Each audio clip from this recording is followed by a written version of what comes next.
আচ্ছা, কারখানা ও কারিগর আগের চ্যাপ্টারে যেটি ছিল, এরপর আজকে বিভিন্ন দেশের সভ্যতা সম্পর্কে কিছু আলোচনা তোমাদের আমি করে দেব। এগুলি সুন্দর করে নোট করবে। ওই কলকারখানা চালু হওয়ার ফলে অনেক বেশি পরিমাণে জিনিস তৈরি হতে লাগলো। যোগাযোগ ব্যবস্থা সেই কারণে উন্নত হতে লাগলো। জলপথ ও স্থলপথে যানবাহন তৈরি হলো। কারখানায় উৎপাদিত জিনিসগুলি দেশে বিভিন্ন শহর থেকে বিদেশেরও বিভিন্ন জায়গায় ছড়িয়ে পড়ল। এর ফলে ব্যবসা বাণিজ্য ক্রমশ বাড়তে লাগলো। ধীরে ধীরে বিনিময় প্রথার বিস্তার লাভ করার ফলে এক দেশের মানুষের কথা, সেই দেশের সম্পদের কথা অন্য দেশের মানুষ জানতে পারল। এর ফলে ব্যবসা বাণিজ্যের আদান প্রদানও বাড়তে লাগলো। স্থলপথে গাধা ও উটের পিঠে, গাড়িতে, জলপথে নৌকার মাধ্যমে জিনিসপত্র আদান প্রদান চলতে থাকে। এভাবে কি হলো, ভারতের সাথে মিশর, গ্রিস, পারস্য, চীন প্রভৃতি দেশের ব্যবসা বাণিজ্যগুলো গড়ে উঠতে লাগলো। আর ততদিনে কি হলো, মুদ্রার ব্যবহার শুরু হয়েছে, মানে টাকা পয়সা। ব্যবসা বাণিজ্য আরও জোরদার হয়েছে। বণিকরা ব্যবসা বাণিজ্য করে বেশ ধনী হয়ে গেল। সমাজে তাদের মর্যাদাও বেড়েছে। এদিকে লোহার ব্যবহার শুরু হতেই সৃষ্টি হলো একটা রাজতন্ত্রের। এক গোষ্ঠী লোহার জিনিসের বল্লম, বর্ষা, তলোয়ার ইত্যাদি অস্ত্র তৈরি করে সৈন্যদল তৈরি করলো। অস্ত্রের বলে বলীয়ান হয়ে তারা আক্রমণ করেছে অন্য গোষ্ঠীকে, যুদ্ধে হারিয়ে তাদের জায়গা দখল করেছে। এভাবে অস্ত্র বলে বলীয়ান গোষ্ঠীর অধিকৃত অনেক জায়গাগুলো বড় হতে লাগলো। এরই নাম দেয়া হয়েছিল রাজ্য বলে। আর রাজ্যের যে অধিপতি বা মালিক হলো, সে হলো রাজা। রাজার রইল বিরাট সৈন্যদল। সৈন্যরা ততদিনে ঘোড়ার পিঠে চেপে যুদ্ধ করতে শিখেছে। এক দেশের উন্নতি ও ধন সম্পদের কথা শুনে অন্য দেশের রাজার মনে লোভ জেগেছে। তিনি তার ঘোড়সওয়ার সৈন্যদল নিয়ে ঝাঁপিয়ে পড়েছেন ওই দেশ জয় করতে। অনেক ক্ষেত্রে যুদ্ধে জিতে সেই দেশটাকে দখল করেছে, সেই রাজ্যটাকে দখল করেছে। করে দেখলো যে এখানে বসবাস করা সুবিধে, সেখানে বসবাস করাও শুরু করে দিয়েছে অনেক সময়। এইভাবে গড়ে উঠেছিল দেশে দেশে সভ্যতা। সেটা পৃথিবীর বিভিন্ন দেশেই এরকম সভ্যতা গড়ে উঠেছিল আজ থেকে প্রায় ঐতিহাসিকদের মতে যেটা বলে ৩,৫০০ বছর আগে।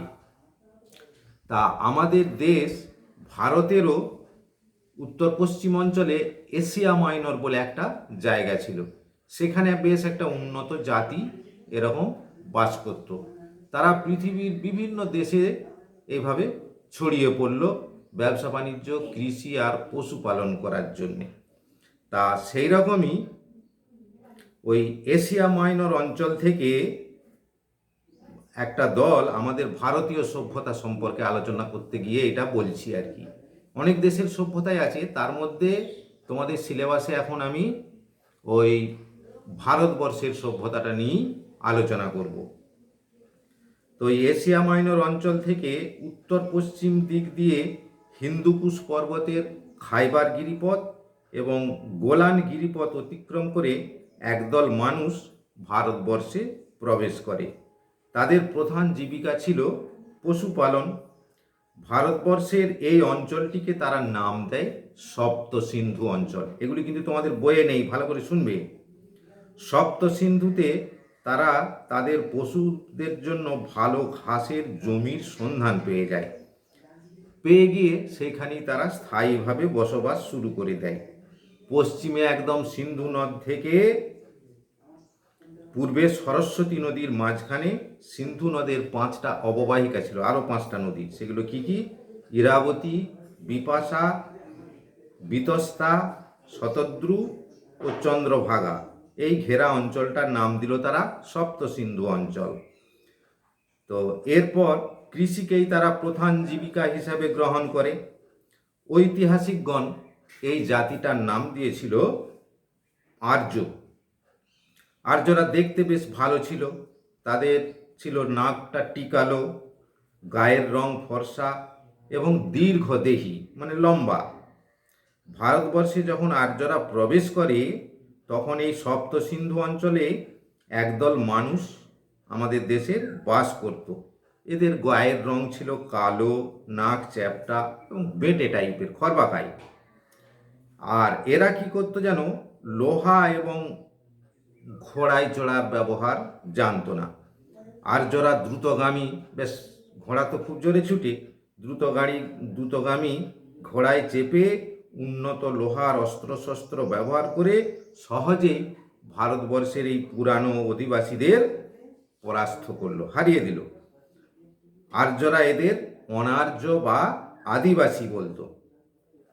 তা আর্য সমাজে যারা যখন এখানে বসবাস শুরু করলো, এই সমাজের মূল ভিত্তি ছিল পরিবারতন্ত্র।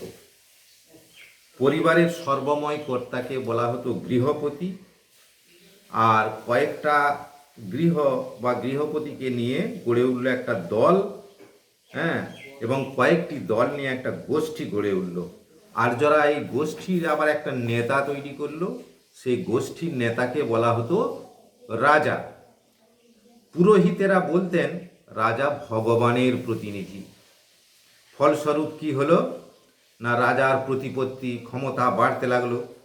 পুরোহিতরা রাজার ক্ষমতা বাড়িয়ে দেওয়ার ফলে সাধারণ মানুষও রাজাকে ঈশ্বর জ্ঞানে পুজো করত। এই সময়ে পুজো ও যাগযজ্ঞের ঘটাও বেড়ে গিয়েছিল। এর ফলে কি হলো, রাজা আর পুরোহিত উভয়ের ক্ষমতাই কিন্তু বেড়ে গেল। তো এই আর্যদের শুরুতে সমাজে কোনো জাতিভেদ প্রথা ছিল না, কিন্তু পরে এদের বিভিন্ন পেশার কাজের ভিত্তিতে সমাজকে তারা চারটি ভাগে ভাগ করে দেয়। এই চারটি ভাগ কি কি না, ব্রাহ্মণ, ক্ষত্রিয়, বৈশ্য আর শূদ্র। এই জাতিভেদ প্রথাটাকে ওদের আর্যদের ভাষায় বলা হতো বর্ণাশ্রম। সবার উপরে হলেন ব্রাহ্মণ জাতি। এদের কাজ কি ছিল, পূজা অর্চনা করা, যাগযজ্ঞ করা আর কিছু শিক্ষকতা করতো, বিদ্যা শিক্ষা দিত আর কি। তারপর কারা এলো না, রাজা, রাজকর্মচারী এবং সৈন্য সামন্ত, এদেরকে নিয়ে এদের পেশার নাম দেয়া হলো ক্ষত্রিয় জাতি। এদের কাজ যুদ্ধ বিগ্রহ ও দেশ রক্ষা করা। তারপরে এলো চাষি, বণিক এবং অন্যান্য কাজের জন্য তৈরি হলো বৈশ্য জাতি, আর বাকিরা হলো শূদ্র।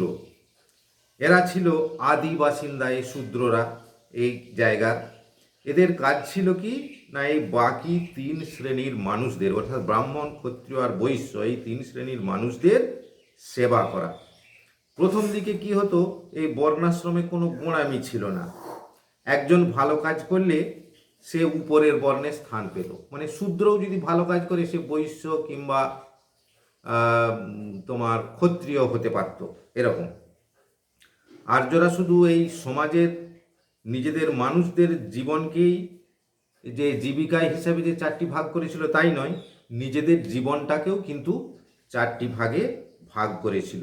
সেগুলো কি কি না, ব্রহ্মচর্য, গার্হস্থ্য, বানপ্রস্থ আর সন্ন্যাস।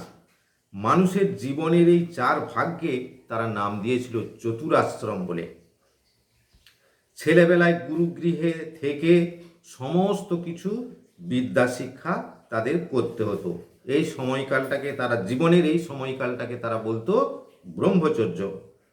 আর শিক্ষা লাভের পর এরা এসে বিয়ে থা করে গৃহস্থ বা সংসার জীবন যাপন করত। এই সময়টাকে বলা হতো গার্হস্থ্য সময়। পরে আরেকটু বয়স হলে, প্রৌঢ় বয়সে তাদের ছেলেপুলেরা যখন বিদ্যা শিক্ষা করে এসে বড় হতো, তাদের হাতে সংসারের ভার তুলে দিয়ে তাদের বাবা মায়েরা সব বনে ঘর বেঁধে থাকতো এবং ধর্ম আলোচনা নিয়ে ব্যস্ত থাকতো। এই সময়কালটার নাম দিয়েছিল তারা বানপ্রস্থ। তারপর আরও বেশি বয়স হলে সব কিছু ছেড়ে দিয়ে সন্ন্যাসী হয়ে মৃত্যু পর্যন্ত তারা কি করত, তপস্যা করেই কাটিয়ে দিত। জীবনের এই শেষ ভাগটার তারা নাম দিয়েছিল সন্ন্যাস। তবে সবাই যে তখন সন্ন্যাস গ্রহণ করতেন তা কিন্তু নয়।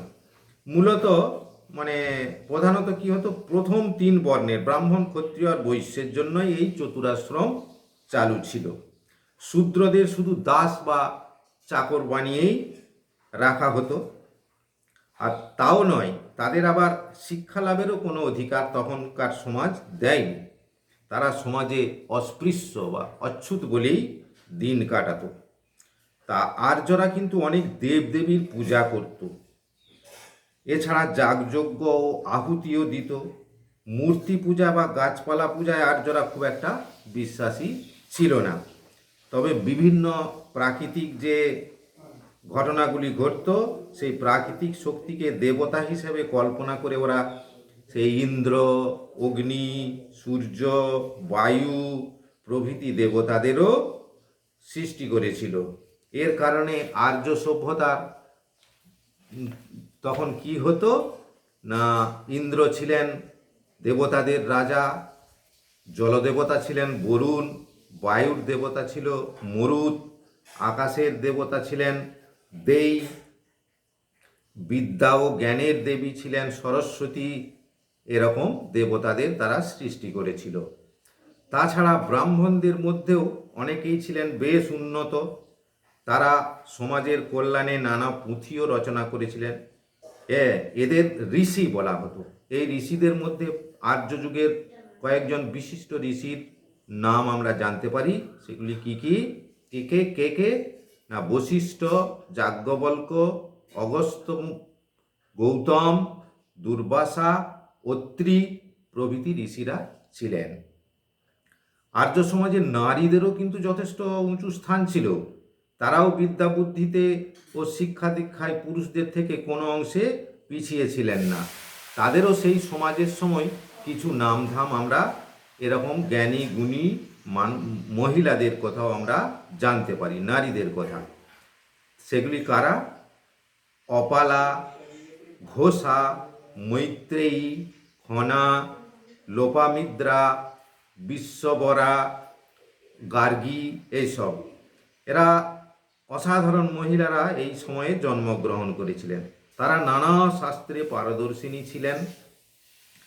আর আর্যরা যে সমস্ত গ্রন্থগুলি রচনা করেছিলেন তার প্রাচীনতম মানে সবচেয়ে প্রাচীন গ্রন্থ হলো বেদ। এই গ্রন্থ থেকে আমরা কি জানতে পারি? আর্যদের জীবনযাত্রা সম্বন্ধে অনেক অজানা তথ্য আমাদের জানা যায়। কিন্তু আর্যরা লিখতে জানতো না, তাই তারা বেদের শ্লোকগুলোকে শুনে শুনে মনে রাখত। তাই বেদের আরেক নাম দেয়া হয়েছে শ্রুতি। কি কারণে শ্রুতি? না, শুনে শুনে মনে রাখতে হতো বলে। বেদকে আবার এরা 4টি ভাগে ভাগ করেছিল। সেগুলি কি কি? না, ঋক, সাম, যজু আর অথর্ব। বেদের 4টি ভাগের মধ্যে সবচেয়ে প্রাচীনতম বেদ হচ্ছে ঋগ্বেদ। পৃথিবীর প্রথম সাহিত্য এটাকে বলা হয়। আর সামবেদটা কি? বিভিন্ন গানের স্বরলিপি নিয়ে তৈরি হয়েছিল সামবেদ। আর বিভিন্ন যজুর্বেদে কি আছে? যাগযজ্ঞ, পূজা অর্চনা করার বিভিন্ন প্রক্রিয়া। আর যুদ্ধবিদ্যা, সৃষ্টির রহস্য, এইগুলি নিয়ে যে বেদে আলোচনা করা হয় সেটির নাম দেওয়া হয়েছিল অথর্ববেদ। ক্রমশ আর্যরা কি করলো? ভারতবর্ষের অনেকখানি অংশে প্রভাব বিস্তার করে।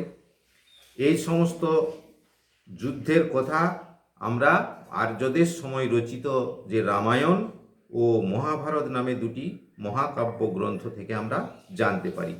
মহর্ষি বাল্মীকি রামায়ণ রচনা করেছিলেন আর মহর্ষি বেদব্যাস রচনা করেছিলেন মহাভারত। এই বই দুটিকে তুমি ধরতে পারো সারা পৃথিবীর ইতিহাসে ভারতের একটা গর্বের বিষয়। রামায়ণে কি কি লেখা আছে? রামায়ণ মহাভারতটিতে সে রাম, সীতা, লক্ষ্মণ ও রাবণ এদের কাহিনী। সীতাকে রাবণ অপহরণ করে। রাম রাবণের যুদ্ধই হচ্ছে রামায়ণের মূল কথা। আর মহাভারতে ওই মহাকাব্যটি কি আছে? কৌরব ও পাণ্ডবদের কাহিনী নিয়ে এটি লেখা হয়েছে এবং ভারতবর্ষের সমাজ ও রাজনীতি সম্পর্কে অনেক তথ্য এগুলি থেকে জানা যায়। এই যে আলোচনাটি আজকে করে দেওয়া হলো, এটা থেকে আমরা এই ভারতবর্ষের সভ্যতা সম্পর্কে, প্রাচীন সভ্যতা সম্পর্কে জানলাম। এগুলি তোমরা ভিডিওটি পজ করে সুন্দর করে লিখবে। আশা করি তোমাদের প্রথম পর্বের পরীক্ষার জন্য এই সিলেবাসটাই যথেষ্ট। এই ক্লাসগুলিকে সুন্দরভাবে ফলো করো, তাহলেই তোমরা সমস্ত প্রশ্নের উত্তর পাবে। এরপর থেকে আমি কিন্তু তোমাদের গ্রুপে বা কোনো অ্যাসাইনমেন্টের ক্লাস করে তোমাদের কিছু প্রশ্নভিত্তিক সাজেশন দিয়ে দেবো। তো আজকে এই পর্যন্তই থাক।